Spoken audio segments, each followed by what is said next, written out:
Okay, moving on to part 3, X-axis assembly. I'm going to start by inserting the bearings into the XN motor part. I'm also making sure that as I insert the second bearing that it's 45 degrees offset from the first one. I'm going to do the same on the XN idler part as well. Now I'm going to install the nut and the 3x18 screw that makes up the tensor assembly. Now I'm going to press the eye lock into the idler end assembly.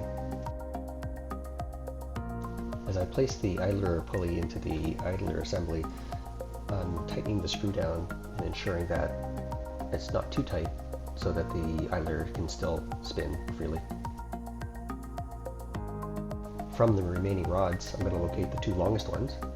On the one rod, I'm going to carefully slide 2 bearings onto it, and then on the other one, I'll slide 1 bearing. Making sure I keep the rod with the 2 bearings on the top and the bottom rod with the single bearing, I'm going to press the rods into the idler block. I'm checking the peepholes on the side of the block to make sure that the rods have gone all the way in. Now I'm going to repeat this process with the motor end. Again, checking the peepholes after I'm done to make sure that they're fully seated.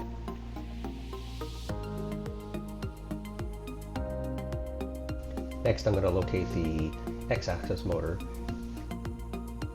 orientating the motor shaft with the flat spot pointing up. I'm going to attach the pulley to the shaft so that the grub screw is up against the flat spot. Once I have the proper orientation of the motor to the motor assembly, I'm going to fasten them down with the 3 screws.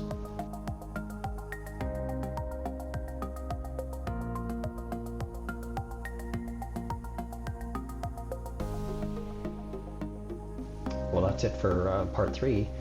That was pretty easy.